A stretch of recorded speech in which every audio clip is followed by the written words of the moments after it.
I'm going to go with it. Okay, welcome tonight to the live and welcome to the winds of war and or rumors of war. And just so you know, spoiler alert, no war at the moment, despite the absolute frenzy of the last day, yesterday at this time. Everybody thought escalation was going to go all the way, take us right back into the war, and that the ceasefire was going to collapse. But instead, we are even hearing from President Trump, who said, oh, no, that wasn't enough to violate the ceasefire. So, again, to sum up the events of yesterday, the UAE came under attack by Iran. Now, I guess Iran is attacking them for what's happening in the Strait of Hormuz rather than necessarily going after the US directly. I wasn't clear. I'm not really clear why they thought that the UAE was a good target. And 19 missiles and drones, by the way. So there were three separate barrages. There was damage done. So everybody assumed, oh, that's it. This is the moment we've all been waiting for. Now, why do I say we've been waiting for this moment? Because we pretty much assume it's going to happen again, that the war will rekindle itself anytime now. It looks like, this whatever's going on between Trump and Iran and the Strait of Hormuz and who's controlling it, it's not resolved. Not to mention, let's talk about nuclear. That whatever they estimated, oh gosh, my notes. I have so many notes. I can't even find the nuclear part. That so much less was destroyed. Here it is. The U.S. intelligence assessment shows that the damage from the recent attacks on Iran's nuclear program was limited. Contrary to some claims, these attacks did not create a substantial change in Iran's nuclear capacity. The reports emphasize that Iran still retains a significant portion of its nuclear infrastructure and materials. Iran's ability to advance its nuclear programs remains largely intact. Experts say a large-scale military attacks cannot destroy Iran's technical knowledge and nuclear capabilities. So just kind of like last time in June, where there was that was it the 12-day war. And again, they said, oh no, we've destroyed all of this, and they haven't. Now, here's another thing for you.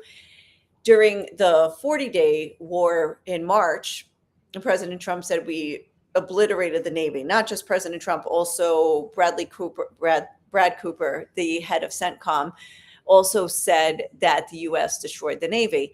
But then why did they say yesterday that we sunk 7 fast boats that they had? Like, I thought they were destroyed. So if are they destroyed or not destroyed? Like, how many need to be sunk in order for them for it to be destroyed? So anyway, not sure about all that. I just want to pause myself and say hello to Cindy Lou, who is here. And yes, it has been a while.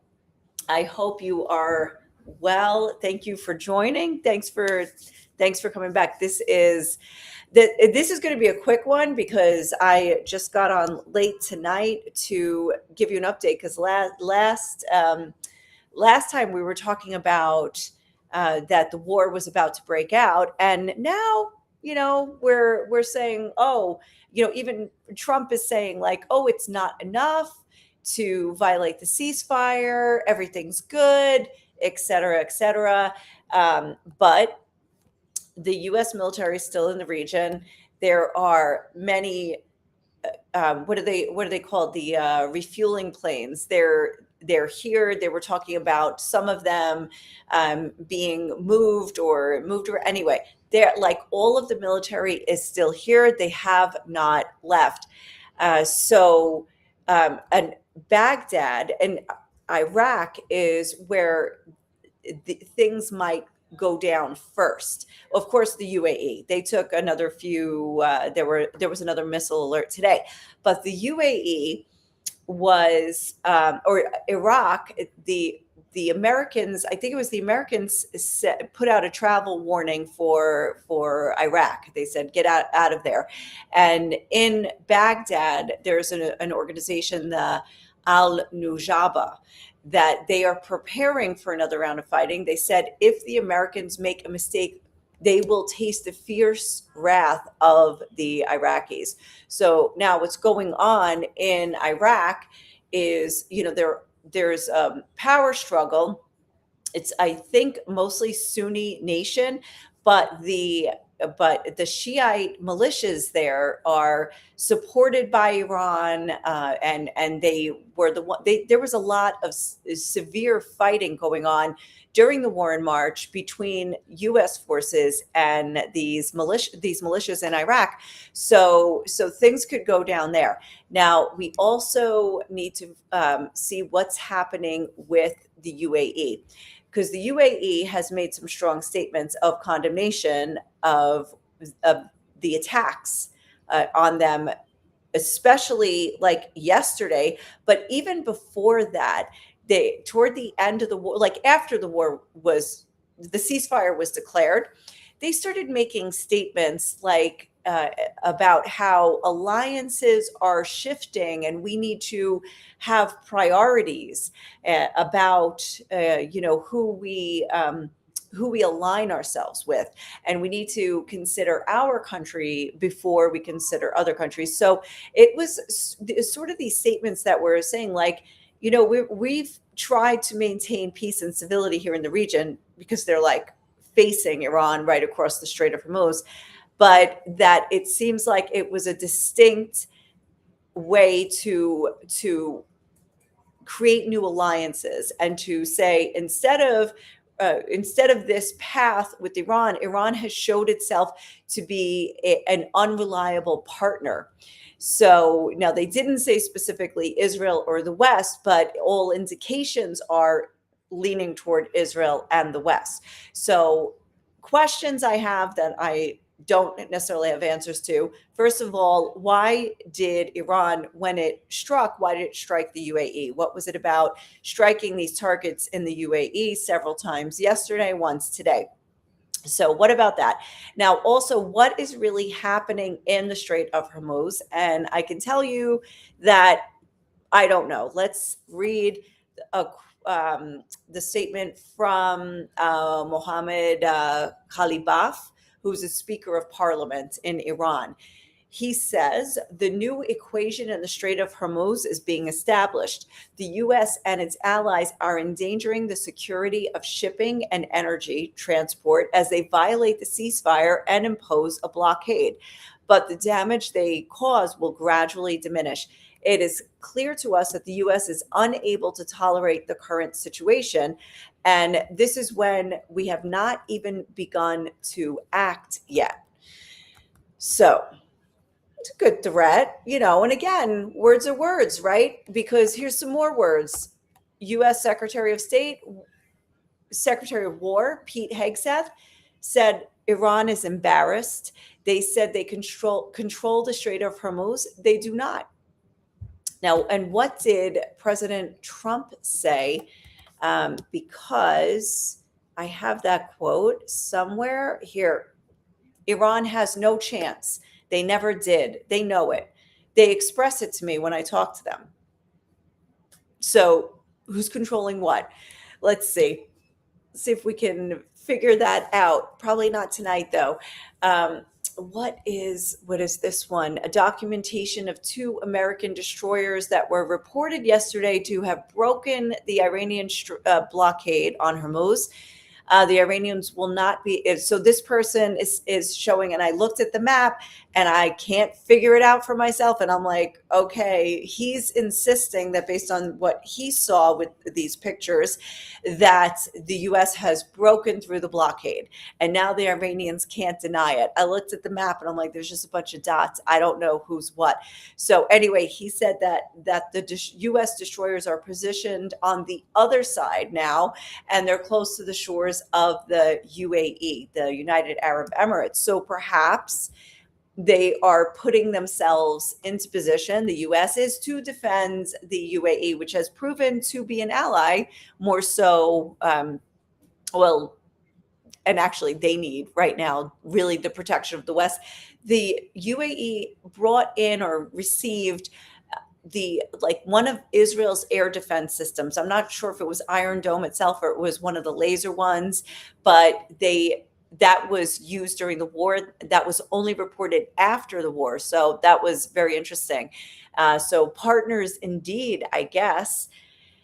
Okay, so let me see what else I have here. Let me see. There were, wow, a bunch of comments while I was away on another screen. Hello to Yael. Thank you for joining again. And hello to Carol and John. Oh my gosh. Wait. Tony just gave me the sign. Put these up like that. Look at that. Yes, Janice caught the live. I know. This is not my usual time.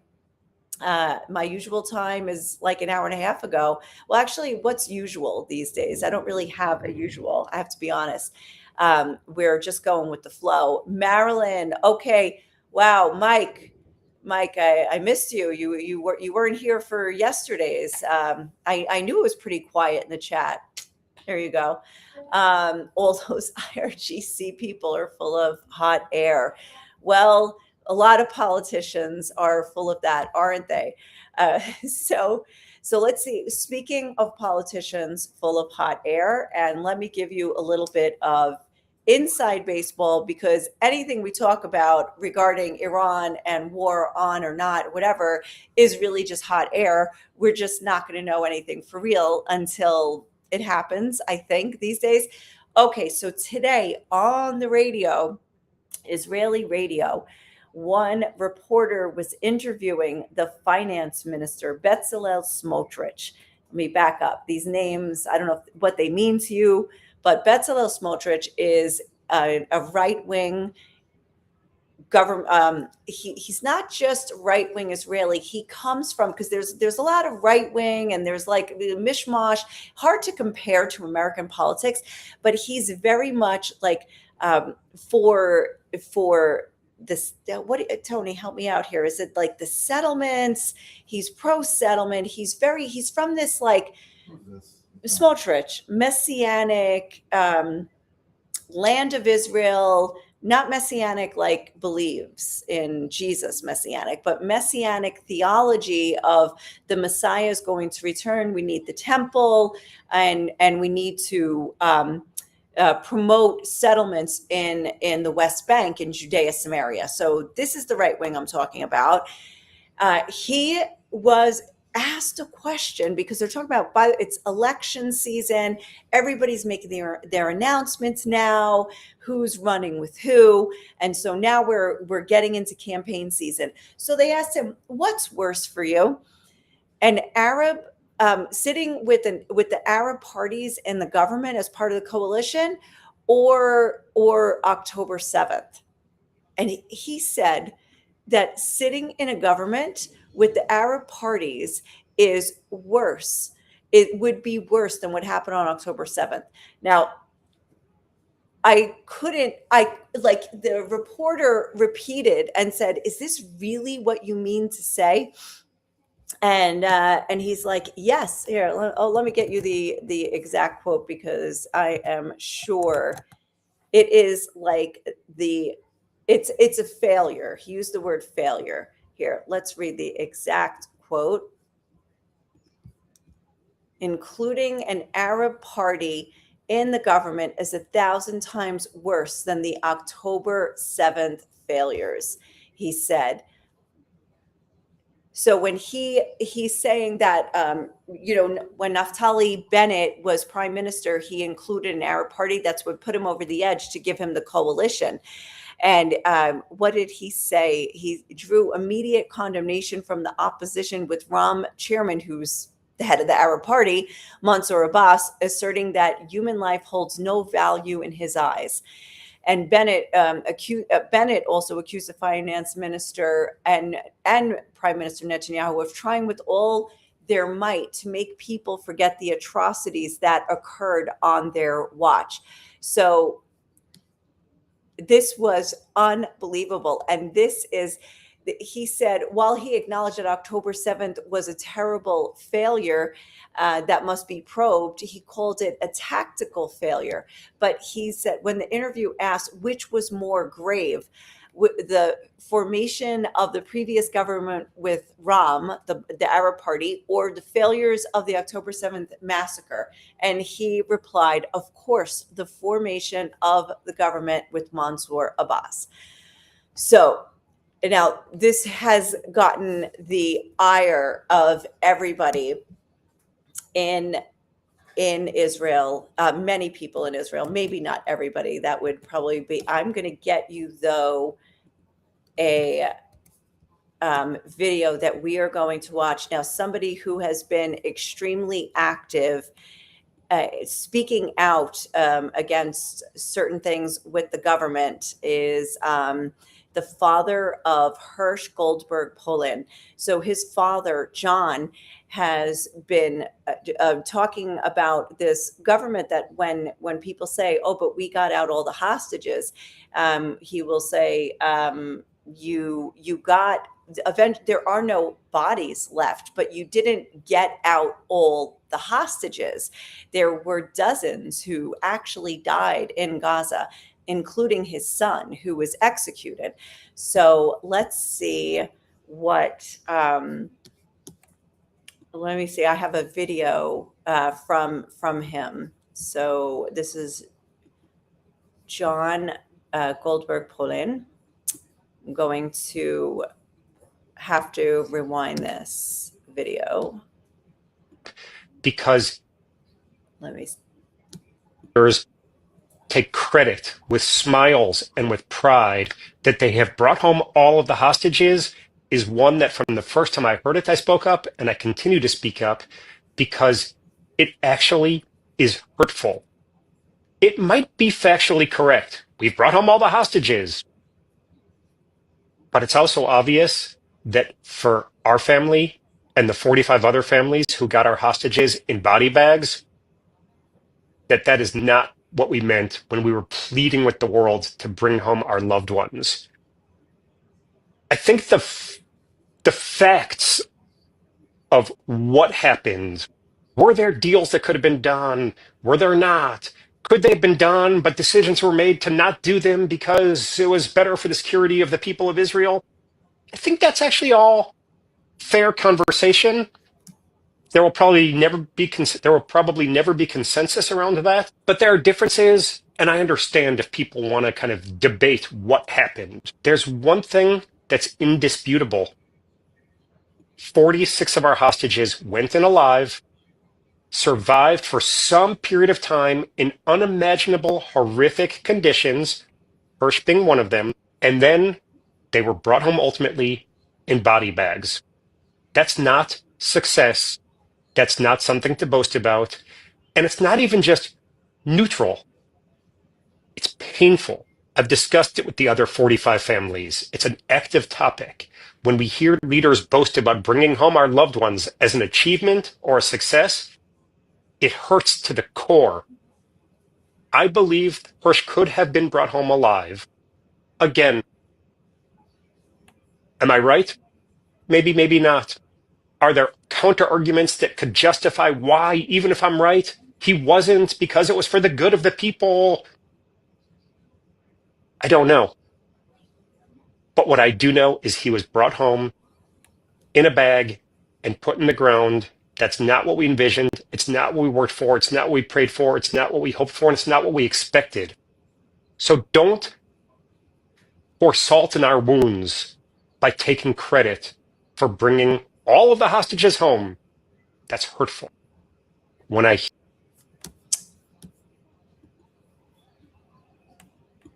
All right, so you see a little bit of the internal politics going on and what people are talking about now. And there, are people using the end of the war like that was, disastrous for so many and on so many levels, but to boast about, oh, but we we brought all the hostages home, just like he says. So that is an issue. And of course, that the big push in those who are now opposing Netanyahu or trying to become the parties in power in the next government are pushing for a probe, an investigation of October 7th.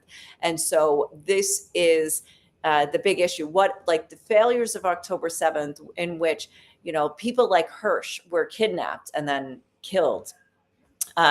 This hasn't yet been fully investigated. There have been some investigations by military or different organizations, like separately, but there's been no overall national inquest into how did this happen? How was it allowed to happen?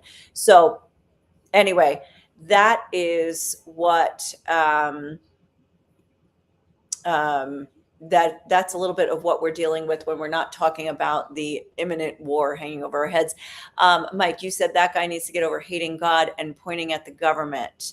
Oh, cool. And somebody, or who are you talking about? I don't know when you put the comment up. And hello to William. Thank you for joining. Cool. Welcome. I'll check back in a second. Let me just see what other notes I have. Listen, as far as Trump's, going back to Iran, has his Project Freedom, or what's it called, free sailing or whatever going on, is it a success or a failure? Is it just status quo and nothing's happening? I've seen both. I've seen some people saying it's working. Obviously, the U.S. is saying it's working. Iran saying it's not. But that is where things stand right now. Is just like, what is happening, and is this going to be what tilts everything over to actually to go back to war? Now, I still want to know what the deal is with going after the UAE. And if that's going to continue, because it continued again today. There were some more shots fired there. So let me see if there's any news here. It looks like it's again Fujairah. Wow. So they're going at UAE's main oil export terminal that bypasses the Strait of Hormuz. So maybe that is why they're going after that. Okay, so I just saw that. And that's basically it. I mean, it's just a bunch of he said, she said at this point, and everybody now on high alert, and everybody tensions escalating, and everybody wondering what's going to happen. But other than that, that's just kind of to bring you up to speed, because yesterday was very dramatic, and then today was very anticlimactic, and it might stay like that. I also talked about the Air Force, like making these like very serious, like blood curdling runs, like over the house, like you're like, oh my God, the war has started again. And then it turns out that they were just doing that as a send off for the former chief of the Air Force. And it was like, wow, you thought that was a good idea to do that to like all these like PTSD people who are thinking that you're still in war. Anyway, but that was finally explained, or maybe some people knew it if they were like attached to the news all day. But anyway, so that's that. Now, listen, I just put out, in case you missed it, I did talk about this last week, but in case you missed it, I put out a short video, less than 3 minutes. If you're on YouTube, it's in the shorts on my tab, about what happened to a nun in the Old City. She was attacked. This French nun was walking like from Zion Gate toward the Dormition Abbey. I don't know if that was her destination, but according to the video, that's the direction she was going. And some man came running up behind her and shoved her. She went flying. She hit her head on a rock. You know, Jerusalem is a city made of stone, and these stones are rough. And she hit her head. It could have been way worse if she hit it in a different direction or at a different angle. And then he walked away. And then he turned around and went back and started kicking her. Now, the one of I'm going to say, Carol's got a question. What happened with the person? So the person who did it is a 36-year-old Jewish man. They have not released his name, and the video that was released by police was his face was blurred. So I don't know why. I don't understand why, but he was arrested. I don't know what's happening right now. Now, there are channels that they say that this is his identity. I forgot even the name. And anyway, I'm not sure I would repeat it. I don't understand why the police don't release the name. You know, there's also a suspect in a rape case here in Israel. We know the name of the victim, but we don't know the name of the suspect. And I was like, is that normal? Am I missing something here? Mike, if you missed that, hopefully I sum it up well enough in the 3-minute video. I just kind of took my other video and shortened that part of it. So maybe that'll give you the story. But there has been a serious escalation in crimes against, or like different acts of violence or spitting against Christians in Jerusalem. I was just watching some interviews with some French Christians who are here, and they said it used to be something like they'd get spit at, and they're like, okay, no big deal. But then it got actually more intense, and like in the last 3 years ago, he said it got to the point where it's every single day that these that there's spitting, that there's violence, there's if you see the video, which I could show you. I mean, I did say I was going to keep this short, but here's me keeping things short. I have a tendency to do that, right, Tony? Always. Yes, I heard that. I heard the accusation. Okay. All right, so I'm not going to show the whole thing, and maybe I'll just I'll just show you the part. And hi, by the way, hi to Melissa. Melissa is joining from Liberty, Kentucky. Very cool. Thank you for your prayers. And also William is asking, do you think the authorities are protecting the ultra-Orthodox? I don't think they're necessarily protecting the ultra-Orthodox because they're ultra-Orthodox. I think it's for some reason it's just not dealt with well, because by the way, lately it's not just the ultra-Orthodox, it's the national religious movement. So they aren't the ultra-Orthodox. They are like the Smotrich. I was talking before about Bezalel Smotrich. It's like his party and Itamar Ben-Gvir's party. They're the ones that are taking it up a notch. Like they're like the people that are part of that party, like that stream of Judaism.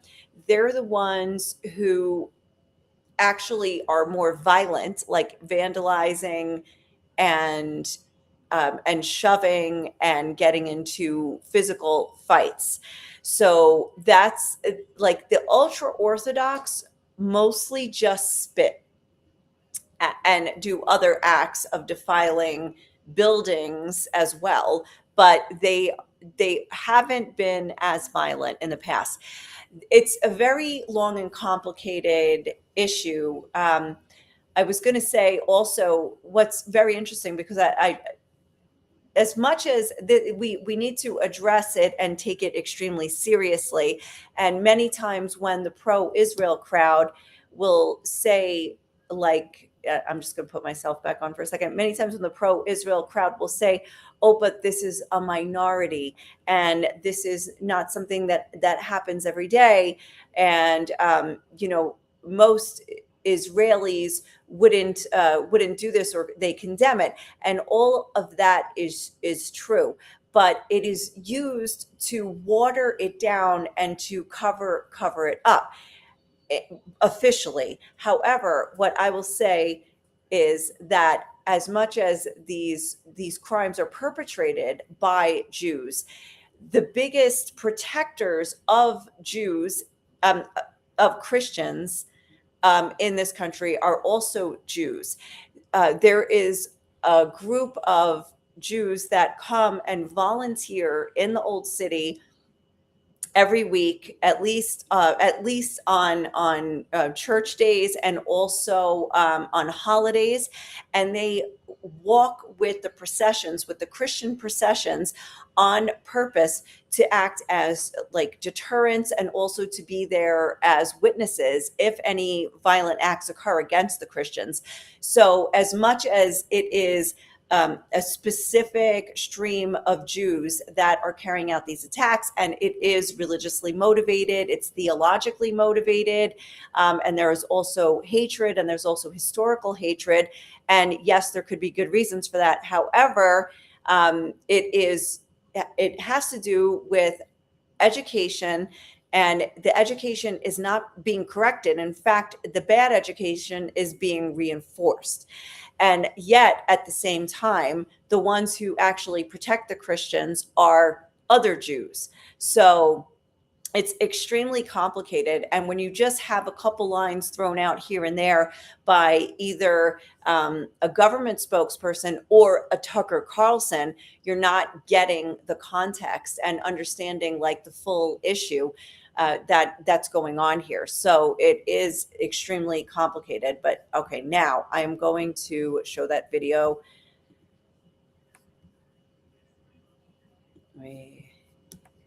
Spoken in the past about attacks on Christians, and there was yet another one. A man in the Old City, a Jewish man, walks up, you'll see it, behind a nun, very clearly Christian, religious, right?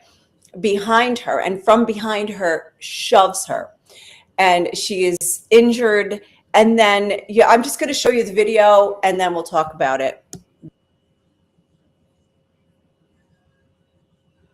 There are other videos out there, but look at this horrific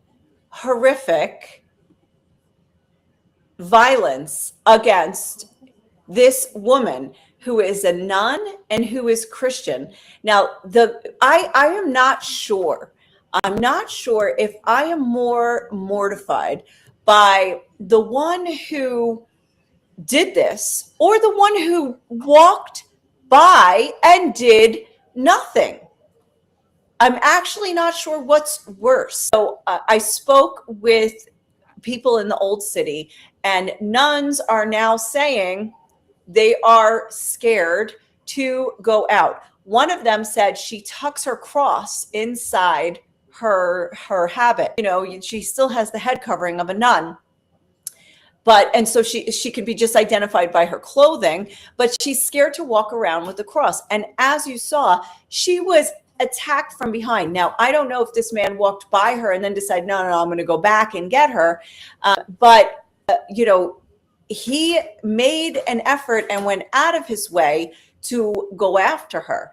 And this is an egregious attack.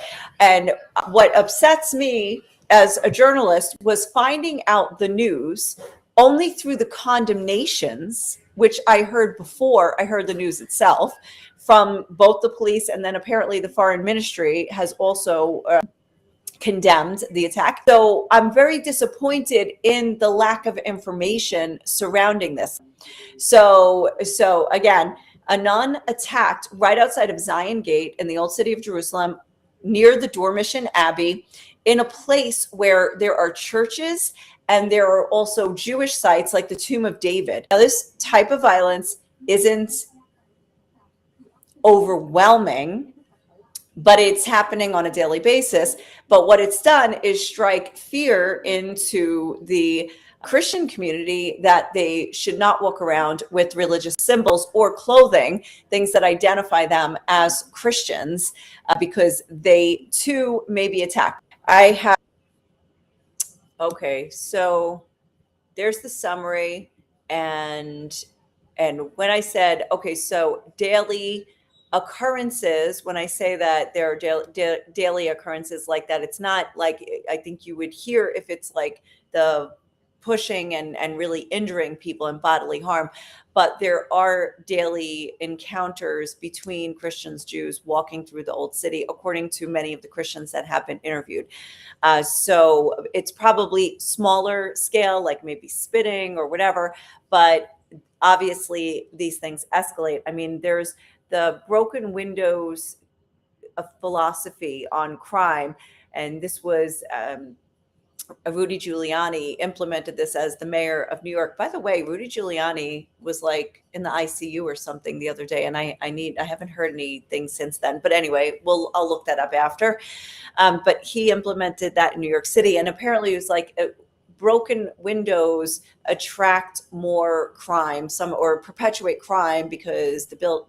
Just like you read about it. Anyway, it's interesting, but he went after, like with the police, even like if you spit on the street or if you littered. So it was like going after the small crimes kind of brought more order in general, and then eventually eliminated and reduced many of the bigger crimes. So when you don't deal with the small crimes like spitting, it escalates to things like this. Now, also, oh, thank you, Walter. I was wondering. Now I don't have to look it up. I'll just go straight to bed after this. Thank you. But crazy. I don't know why. Does anybody know what happened? Please let me know if you know. I only read that he was in the hospital. I didn't hear anything about the why. But this, even our friends who own a restaurant near Newgate, which is the Christian quarter, but it's also like, not where most of the attacks happen. Most of the attacks happen actually in the Armenian quarter because it's like on the way to the Western Wall. But they own a restaurant there. And one night, a bunch of these guys just came and started throwing the chairs of the restaurant. They had people sitting at a table. The diners fled and just like ran for cover. Meanwhile, they just turned over everything in the restaurant. And it was something where they came first and they're like, are you... like, what are you? Are you like whatever? Like, we're Christian, and they just started going after them. So it was unbelievable. Anyway, oh, thank you, pneumonia. The answer is pneumonia. Thank you for answering my question. I hope I answered yours, but I don't know where it stands right now about this person who was arrested, the one who shoved the nun. But on Friday, there is some kind of event in the old city. I think it's kind of like a protest or a sit-in or something like that. I have to read the details, but it has to do with this incident. And it's by this call center for religious freedom that is like to report violence and abuse, especially like for Christians to be able to reach out and to get help. So this organization is putting it on. So I'm definitely going to go check it out, and I will keep you posted. Now, in the meantime, another religious violence story that I have not been able to verify is that it looks like there was an attack on a Christian church compound in the Bethlehem area. And I don't know the details. So I just saw the videos, and there's explanation, but no context. Well, very little explanation and zero context. So I don't want to talk too much about that, but trust me, I will talk about it if it's newsworthy and if I find out the details. So anyway, okay, that's it. I'm done. I am done for the day, the night, the day. Anyway, thank you so much for joining. I would ask if this was interesting for you, please like the video, especially if you're on YouTube, and share. That would be awesome. And also subscribe to the channel if you haven't, so that you come back for the next one, because trust me, there will be a next one. We're just waiting for the other shoe to drop. We just don't know when it's going to happen. Anyway, thank you so much. Have a good day.